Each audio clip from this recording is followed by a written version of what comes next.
Hello guys, तो आज हम मैं एक्सप्लेन करने वाले हैं धूमम मूवी को। और इसकी स्टोरी लाइन बहुत ही यूनिक है और इस मूवी को आज हम पूरी तरह से एक्सप्लेन करने वाले हैं। तो आई होप आपको एक्सप्लेनेशन पसंद आएगी। तो लेट्स स्टार्टेड दिस वीडियो। तो कहानी की शुरुआत में हमें दिखाया जाता है कि लड़की को जो बस स्टॉप पे खड़ी होती है, तभी उसके पास एक लग्जरियस कार आती है और वहाँ पर वो लड़का उस लड़की को कहता है कार में बैठने के लिए। तभी वो दोनों बात करते हैं और आपस में हमें पता चलता है लड़के का नाम है अविनाश और लड़की का नाम है दिया। आगे चलते कुछ दूर जाते और तभी वहाँ पर एक बाइक वाला उन्हें रोकने के लिए कहता है और वो उन पर अचानक से अटैक कर देता है। अविनाश की जब आँख खुलती है तो वह देखता है खुद को अपने कार में पाता है। जैसे ही वो उठकर आस पास देखता है और जैसे वह कार से बाहर निकलता है तो वह चेक करता है कि दिया कुछ दूर पर वहीं पर बेहोश पड़ी होती है। तभी उसका फ़ोन रिंगिंग होता है और जैसे ही उस कॉल को वह रिसीव करने की कोशिश करता है तभी अचानक से उसकी जो कार होती है वह अपने आप ही ब्लास्ट हो जाती है। तभी अननोन मैन कहता है कि तुम्हारे पास एक बॉक्स पड़ा होगा, उसे चेक करो। जब वह अविनाश उस बॉक्स को चेक करता है तो उसमें एक घड़ी होती है जिस पर वह टाइमर लगा होता है। अविनाश भागकर किसी की मदद के लिए जाता है। तभी वहाँ पर एक सुनसान जो फैक्ट्री बंद पड़ी होती है उसमें पहुँचता है और वह वापस भागता हुआ दिया के पास आता है और उसे उठाने की कोशिश करता है। तभी कहानी चली जाती है फ्लैशबैक में। यहाँ पर अब उसके दोस्त के साथ में अविनाश बात कर रहा था और उसका दोस्त का एक स्टॉल होता है जहाँ पर वो पहली बार दिया को देखता है, जहाँ पर दिया कुछ नाश्ता कर रही होती है। इसी के साथ में धीरे धीरे अविनाश और दिया की फ्रेंडशिप बढ़ने लग जाती है और एक दूसरे को अच्छी तरह से जानने लग जाते हैं। तभी अविनाश उसे कहता है कि मेरी एक जगह पर जॉब लग गई है। तभी वो कहता है दिया को कि तुम मेरे साथ चलो शॉपिंग करने के लिए, क्योंकि मुझे शॉपिंग करना नहीं आता है। और वह कहता है कि मेरे बॉस आज पार्टी दे रहे हैं, तो क्या तुम मेरे साथ चलोगी? दिया हाँ कह देती है और वह उसके साथ चली जाती है पार्टी में। दिया अविनाश के साथ उसके बॉस के पार्टी में पहुंच जाती है जहां पर सिड यानी उसका बॉस होता है वह उनसे मिलता है और वह उनसे आपस में इंट्रोड्यूस खुद को कराता है। और इसी के बाद में वह कहता है कि मैं अपने फादर के पास जा रहा हूँ, वह कुछ अनाउंस करने वाला है। उसी के बाद वहाँ से सीट चला जाता है। तभी सीट के पापा अनाउंस करते हैं कि नेक्स्ट सीईओ जो होने वाला है वह सिड है। यह सुनकर प्रवीण जो सिड का अंकल वह गुस्से में आ जाता है और वह पार्टी छोड़कर चला जाता है। नेक्स्ट सीन में हमें दिखाया जाता है यानी कहानी प्रेजेंट में आती है। और जब अविनाश डायरेक्टली प्रवीण को देखता है तो वह अचानक से उस पर अटैक करता है और वह कहता है कि तुमने ये सब कुछ करवाया है। तभी प्रवीण उसे कहता है कि मुझे नहीं पता, मुझे सिड ने कॉल किया था तुम्हारी मदद करने के लिए, मैं इसीलिए आया हूँ। तभी अविनाश प्रवीण को बताता है कि मुझे 1 करोड़ रुपए की ज़रूरत है क्योंकि कोई उसे परेशान कर रहा है और वो उससे 1 करोड़ रुपए मांगता है। तभी प्रवीण उसे कहता है कि मैं 1 करोड़ रुपए लेकर आता हूँ। तभी फ्लैशबैक में दिखाया जाता है कि पूरा प्लान उसी ने ही क्रिएट किया था। वापस अविनाश अपनी गर्लफ्रेंड यानी दिया के पास पहुँचता है और उसे उठाने की कोशिश करता है और यहाँ पर वह दिया को बताता है कि उसके साथ में क्या हुआ था। यहाँ पर वह जब ज्वाइन करता है तभी उसका बॉस यानी सिड उसके साथ ले जाता है और वह कहता है कि हमारी सिगरेट की फैक्ट्री और तुम्हें सेल्स का मैनेजर बना दिया गया है। वो पूरी टीम के साथ उसे मिलवाता है और वह कहता है कि किसी भी तरह हमारी सिगरेट को सेलिंग यानी ज़्यादा कस्टमर दिलाने हैं। तभी वह सत्या नाम के एक लड़के से मिलता है जो सिगरेट का पूरी तरीके से यानी जायज़ा लेता है, यानी वो पूरी सिगरेट पर रिसर्च करता है और सत्या उसे बताता है कि हमें किसी भी तरह से सेल को बढ़ाना है। नेक्स्ट सीन में अविनाश पूरी तरह से अच्छी लगन से काम करता है और उसको यानी सिगरेट बहुत ही ज़्यादा सेल होने लग जाती है। नेक्स्ट सीन में वह अपनी गर्लफ्रेंड को लेकर पहुंचता है थिएटर में मूवी देखने, जहां पर हमें वह एडवर्टाइज़ दिखाया जाता है जो मुकेश का होता है। और यह एडवर्टाइज़ देखकर उसके दिमाग में अविनाश के दिमाग में यह ख्याल आता है क्यों ना हमें एक अच्छा सा एड बनाना चाहिए जो सेलिब्रिटी को लेकर, ताकि लोग इन्फ्लुएंस हो और उनका प्रॉफिट और बढ़े। तभी वह सेलिब्रिटी से अपना प्रमोशन कराता है जिसकी वजह से और भी ज़्यादा लोग सिगरेट के एडिक्टिव होने लग जाते हैं। इस तरह से अविनाश की तरक्की पे तरक्की होती जाती है और सीड उसे गिफ्ट पे गिफ्ट दिए जाते हैं। इसकी वजह से सीड बहुत सारे पैसे छाप रहा होता है। इधर यहाँ पर लोग इन्फ्लुएंस होते जा रहे सिगरेट के, बहुत ही एडिक्टिव होने लग जाते हैं। यहाँ पर फिर से कहानी प्रेजेंट में आती है और दिया और अविनाश कहता है दिया को तुम रुको, प्रवीण आ चुका होगा, मैं पैसे लेकर आता हूँ। अविनाश बाहर निकलता है और वह कार के पास पहुँचता है। तभी वहाँ पर एक आदमी को खड़ा देखता है और वो कहता है बैग ले लो। तभी उसका फ़ोन गिर जाता है और अविनाश अपने फ़ोन को उठाने के लिए जैसे ही नीचे झुकता है तभी वो आदमी उस पर गोलियां चलाने लग जाता है। अविनाश ये देखकर वहाँ से भागता है और तभी वो आदमी जो विलन होता है वो उसके पीछे पड़ जाता है। भागते ही भागते दोनों बहुत दूर निकल जाते हैं और वो आदमी उसे ढूंढने लग जाता है। तभी वो आदमी अविनाश को देख लेता है और उस पर गोलियां चलाने लग जाता है। दोनों में फाइट होती है और एक दूसरे को दोनों बुरी तरह से मारते हैं और वह अविनाश उस आदमी को मारकर वापस दिया के पास पहुंचता है। वह दिया को लेकर वहां से भागने की कोशिश करता है और वह कहता है कि मैं तुम्हें बाद में समझाऊंगा। तभी भी दिया उसके साथ भागती है और उस आदमी की कार लेकर वो वहाँ से निकल जाता है। और तभी उसे गुस्से में दिया कहती है कि तुम मुझे सच सच बताओ क्या हो रहा है। तभी अविनाश उसे कहता है कि मेरे गले में किसी ने बम लगा दिया है, अगर मैंने मुझे 1 करोड़ रुपए नहीं दिए तो मैं मर जाऊंगा, वो भी 3 घंटे के अंदर। यह वह अपनी गर्लफ्रेंड को बताता है और वह पूरी शॉक में हो जाती है। तभी वह अपने दोस्त को कॉल करता है जिसका नाम होता है प्रकाश। वो प्रकाश को कहता है कि मैं सिड को एयरपोर्ट से रिसीव कर लूँगा, तुम मेरी कार को ठीक करवा के लाओ। यह कहकर वह प्रकाश से गाड़ी ले लेता है और सीधे दोनों पहुंचते हैं एयरपोर्ट, जहां से सिड यानी वह आ रहा होता है। और कहानी वापस फ्लैशबैक में जाती है जहां पर वह चाइनीज़ कंपनी को उनका अंकल प्रवीण लेकर आया हुआ होता है। मीटिंग में बैठे होते हैं तभी सत्या जो आता है और वह अविनाश को बताता है कि इसके साथ डील मत करना, क्योंकि चाइना में इन लोगों ने ज़बरदस्ती सिगरेट का अडिक्ट करा दिया है, जिसकी वजह से बहुत लोगों की जान चली गई है। अविनाश वापस आकर सिड को कहता है कि यह डील हमें नहीं करनी चाहिए। यह सुनकर चाइनीज़ लोग वहाँ से चले जाते हैं और प्रवीण गुस्से में होता है और वह भी वहाँ से चले जाते हैं। सिड इस बात को लेकर अविनाश से बहुत ही प्राउडली होता है। इसी के साथ कहानी प्रेजेंट में आती है और हमें दिखाया जाता है कि सिड एयरपोर्ट से आ रहा होता है। वह अपनी धुन में मस्त होता है और जैसे ही अविनाश उसे देखता है वह चेत हो जाता है। और तभी जैसे ही दरवाज़ा खोलता है तो वह अंदर देखता है अविनाश को। वह कहता है प्रकाश मुझे लेने आने वाला था। तभी अविनाश उसे कहता है तुम कार में बैठो वरना मैं गोली चला दूंगा।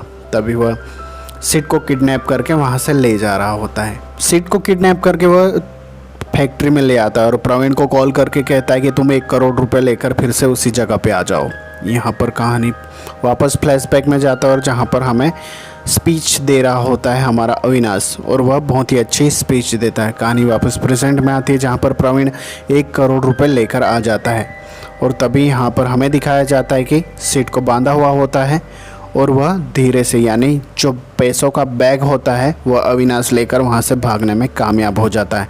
वह प्रवीण को कहता है कि मैं यहाँ से जा रहा हूँ और सबको तुम देख लेना। पर फिर से अविनाश अपनी गर्लफ्रेंड को कहानी फ्लैशबैक में ले जाता है जहाँ पर सिड और अविनाश मिनिस्टर के पास पहुंचता है और मिनिस्टर उसे कहता है कि तुम्हारी सिगरेट की कंपनी में मैं अपना पैसा इन्वेस्ट करने वाला हूं, लेकिन जो ओरिजिनल माल है जो सिगरेट का उस पर टैक्स बढ़ेंगे और तुम्हें एक फर्जी कंपनी खोलनी है ताकि ब्लैक में तुम सिगरेट बेच सको। तभी हमें उस पैसों के बैग में दिखाया जाता है जहाँ पर गन होती है। अविनाश को कॉल आता है और वह रैंडम आदमी का होता है जो उसे उस पते पर भेजता है जहाँ पर उसे पैसे देने हैं। तभी अविनाश पूछता हुआ एक गली में जाता है जहाँ पर वह एक औरत के घर में पहुँचता है और वह वहाँ पर जो पैसों का बैग होता है वह भर कर रख देता है। वह औरत अविनाश की गन देखकर डर जाती है, लेकिन अविनाश वहाँ पर गन रख कर चला जाता है। और तभी हमें दिखाया जाता है कि अविनाश को फिर से कॉल आता है और वहाँ पर एक बूढ़ी अम्मा के घर पर पैसा रखने के लिए चला जाता है और वहाँ से उसे एक लिफाफा मिलता है और लिफाफे में वह चेक करता है ताकि उसके जो गले में जो बम है वह डिफ्यूज़ कर सके। तभी हमें दिखाया जाता है कि वो औरत खुश हो जाती है और वो भगवान का शुक्रिया अदा करती है। तभी अविनाश और दिया कार में ही झगड़ने लग जाते हैं। तभी अविनाश उससे कहता है कि इस लिफाफे में जो एड्रेस है वहाँ पर जाना है, वहाँ पर हमें इसका डोज मिल जाएगा ताकि वो बम डिफ्यूज़ हो सके। जहाँ पर कब्रिस्तान में वो पहुँचते हैं और वहाँ पर वो चेक करने पर उन्हें मिलता है एक सिगरेट का पैकेट और एक लाइटर। इस बात से लेकर दिया गुस्से में आ जाती है और वह सच सच पूछती है अविनाश को। तभी अविनाश उसे बताए बम मेरे गले में नहीं बल्कि उसने तुम्हारे गले में लगा दिया है। और वह गुस्से में उस आदमी को कॉल करके उससे झगड़ा करता है और तभी वह कहता है कि तुम्हारी गर्लफ्रेंड को सिगरेट पीना पड़ेगा। और जैसे ही वह दिया एक सिगरेट का कस लेती है तो उस घड़ी का जो 3 घंटे का टाइमर होता है उसे 1 घंटा और मिल जाता है, यानी कि जितनी वह सिगरेट पिएगी वह उतने दिन जिएगी। यह सब सोचकर अविनाश पूरी तरह गुस्से में आ जाता है और कहानी वापस फ्लैशबैक में जाती है जहाँ पर सिड गोल्फ खेल रहा होता है अपने अंकल के साथ और उसके अंकल के साथ झगड़ा होता है और वह कहता है कि मुझे पब्लिकली नहीं करना है कंपनी को, तुम उस मिनिस्टर को मना कर दो या फिर मुझे अपना आधा हिस्सा दे दो। यह कहकर प्रवीण चला जाता है और वह कोर्ट में केस करने के लिए कहता है। यहाँ पर कहानी प्रेजेंट में आती है और न्यूज़ में दिखाया जाता है कि प्रवीण को किसी ने गोली मारकर हत्या कर दी है और सिड को भी गोली लगी है। जहाँ पर पुलिस इन्वेस्टिगेशन करते हैं और उससे कोई सबूत नहीं मिलता है। तभी पुलिस वाला वहाँ पर सिड के पास पहुँचता है और वह पूरी बात जानने के लिए कहता है और वह कहता है कि अविनाश ने मुझे किडनैप किया था और वह 1 करोड़ रुपए लेकर फरार हो गया है। यहाँ पर पुलिस पूरी तरह से अविनाश और दिया को ढूंढने में लग जाती है। सिड बताता है कि जब उसकी आँख खुली तब उसके जो अंकल थे वो मर चुके थे ऑलरेडी। यहाँ पर वह पुलिस सिड के ऑफिस आता है और वहाँ पर चेक करता है। वह अविनाश के बारे में वहाँ पर जो जितने भी एम्प्लॉयज़ हैं उनके बारे में पूछता है और वह उन्हें बताता है कि सिड की और अविनाश की बहुत अच्छी दोस्ती है। यहाँ पर हमें दिखाया जाता है कि अविनाश और दिया वापस उस बूढ़ी औरत के पास पहुँचते और वह उसके बेटे के जो मेडिकल डॉक्यूमेंट होते हैं वह वहाँ से लेकर चले जाते हैं और वह कहते हैं कि आपने आपके बेटे का इलाज कहाँ पर कराया था। और यहाँ पर जो मेडिकल के जितने भी बिल्स होते हैं वो चेक करते हैं और उन्हें पता चलता है हॉस्पिटल में वह जाने के लिए होते हैं ताकि वो जो अननोन मैन उन्हें परेशान कर रहा है ताकि उसका पता चल सके और ये जो बॉम्ब उसके गले में वो डिफ्यूज़ करा सके। तभी हमें दिखाया जाता है कि हॉस्पिटल के वहाँ पर रिसेप्शन पर पूछते हैं। तभी वह अंकल बताता है कि ये जो राइटिंग है वो शंकर नाम के एक डॉक्टर की है। और तभी वहाँ पर पहुँच जाते हैं और एक्सरे कराते हैं और वह डॉक्टर शंकर को दिखाते हैं।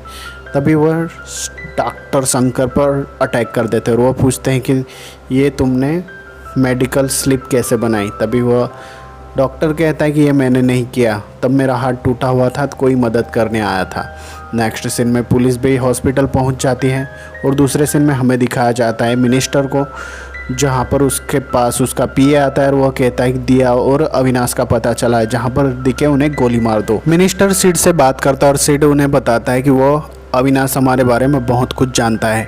यहाँ पर अविनाश और दिया को दिखाया जाता है। अविनाश फिर से कहानी फ्लैशबैक में बताता है जहाँ पर वह एक दुकान पर कुछ पानी की बोतल लेने के लिए वहाँ पर उतरता है। तभी वहाँ पर कुछ बच्चे होते हैं जो उसी के सामने सिगरेट खरीद रहे होते हैं।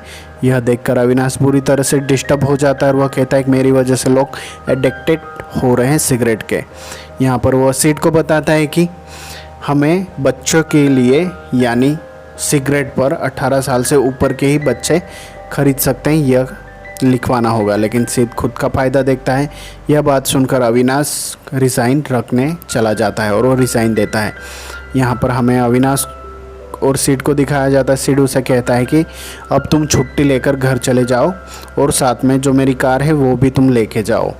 यहाँ पर न्यूज़ में हमें दिखाया जाता है कि अविनाश और दिया को पूरी तरीके से हर कोई ढूंढ रहा है। दिया और अविनाश सत्या उसका जो फ्रेंड होता है उसके घर में छुपे हुए होते हैं। न्यूज़ में हमें दिखाया जाता है कि सिड पूरी तरह से अपने प्रवीण अंकल का इल्ज़ाम अविनाश पर डाल देता है और वह कहता है कि अविनाश ने ही उसे मारा है 1 करोड़ रुपए के लिए। यहाँ पर सत्या उसे एक्सरे को चेक करता है और वह कहता है कि इस बॉम्ब को हर कोई नहीं अफोर्ड कर सकता, ये इस बम को हमें बाहर से मंगाना पड़ता है और यह एक प्रोफेशनल ही गले में लगा सकता है। यह सब कुछ डिस्कस कर रहे होते हैं अविनाश और सत्या। यह सुनकर दिया पूरी तरीके से गुस्से में आ जाती है। तभी उस अननोन मैन का कॉल आता है। वह उन्हें एक एड्रेस पर पहुंचने के लिए कहता है। दिया और अविनाश उस एड्रेस पर पहुंचते हैं और एक ऑटो वाला उन्हें फॉलो कर रहा होता है और वो अपने बॉस यानी मिनिस्टर को कॉल करता है। यहाँ पर दूसरी तरफ पुलिस भी दिया और अविनाश को ढूंढने की कोशिश कर रहे होते हैं और यहाँ पर कोई आदमी उन्हें देख रहा होता है जो उस एड्रेस पर पहुँचते हैं। जैसे ही अविनाश और दिया उस एड्रेस पर पहुंचता है और वो आदमी कहता है कि तुम्हें ऊपर चला जाना, मतलब नेक्स्ट फ्लोर जो 2nd फ्लोर पर पहुंचना है। जब वो ऊपर जाकर वहां पर चेक करते हैं तब वो रोते हुए वापस बाहर आते हैं और यहाँ पर कहानी फ्लैशबैक में जाती है जहाँ पर उस अननोन मैन की फैमिली थी, यानी उसकी वाइफ थी जो स्मोक करती थी और उसी की वजह से उसकी जो 4 साल की बेटी है यानी उसकी निकोटीन की वजह से उसकी डेथ हो जाती है और इसी का बदला लेने के लिए वह उन्हें टारगेट कर रहा होता है और इसकी वजह से उसकी वाइफ डिप्रेशन में चली जाती है और पागल हो जाती है। यहाँ पर हमें अविनाश और दिया को दिखाया जाता है जो उसकी प्रमोशन और तरक्की से खुश होते हैं। यह देखकर दिया उसे कहते हैं कि तुम्हारे पापों की सज़ा अब मुझे मिल रही है। दिया को कहता है कि तुम चली जाओ, मैं एविडेंस लेने जाता हूँ। और तभी अविनाश को दिखाया जाता है जहाँ पर जब वो जाने से पहले वहाँ पर अपना मोबाइल छोड़ कर गया था, जहाँ पर सिड को बांध के रखा था, और वो उसका पूरा वीडियो रिकॉर्डिंग उसके पास हाथ में आ जाता है, क्योंकि सिड ने ही अपने अंकल को गोली मार दी थी, क्योंकि उससे अपनी कंपनी में से उसे एक भी प्रॉफिट यानी उसे शेयर नहीं देना था। और वह पूरी तरीके से उसने ही प्लान को अंजाम दिया था। उसने पहले अंकल को गोली मारी और ख़ुद को गोली मार ली, और वह ढोंग कर रहा था। यहाँ पर हमें दिखाया जाता है कि वह पूरी कंपनी को खुद ही हड़पना चाहता था। यहाँ पर सत्या और अविनाश होते हैं। तभी दिया का कॉल आता है और दिया उसे बताती कि वह प्रेग्नेंट है। तभी ऑटो वाला उस पर अटैक करता है और वह दिया के गले में प्लास्टिक से उसका गला दबाने की कोशिश करता है। दूसरी तरफ सत्या उससे बात कर रहा होता है कि दिया ने क्या किया। तभी अचानक से उसे गोली लगती है और नीचे गिर जाता है। तभी अविनाश उसे कहता है कि मैं बाप बनने वाला हूँ। तभी कोई आदमी आकर उसे भी शूट कर देता है। यहाँ पर सांस न लेने की वजह से दिया का दम घुट रहा होता है और उसका जो बॉम्ब होता है वो अपने आप ही फट जाता है, जिसकी वजह से वो ऑटो वाला भी वहीं पर मर जाता है और दिया भी मर जाती है। और उसका फ़ोन जो होता है जिसमें रिकॉर्डिंग होती है, वहाँ पर उनकी लाशें पड़ी रहती हैं। यहाँ पर एंडिंग सीन में हमें दिखाया जाता है कि हमारे हीरो यानी अविनाश को भी गोली मार दी जाए, और न्यूज़ में दिखाया जाता है कि जो सिगरेट कंपनी होती है यानी सिड की, वह पूरी तरह से पब्लिकली कर दी गई है और उसके शेयर्स यानी आसमान छूने लग गए हैं। और यहाँ पर वो पूरी तरीके से खुश होता है। नेक्स्ट सीन में हमें दिखाया जाता है पुलिस वाले के पास जो दिया का फ़ोन होता है, और तभी वो एक आदमी को कॉल करता है और वह कहता है कि इसके डेटा रीसेट कराना है और वह फ़ोन ऑन कराना है। और यह बात होते हुए यहाँ पर मूवी एंड होती है। तो आई होप गाइस आपको मेरी एक्सप्लेनेशन पसंद आई होगी। Thank you so much.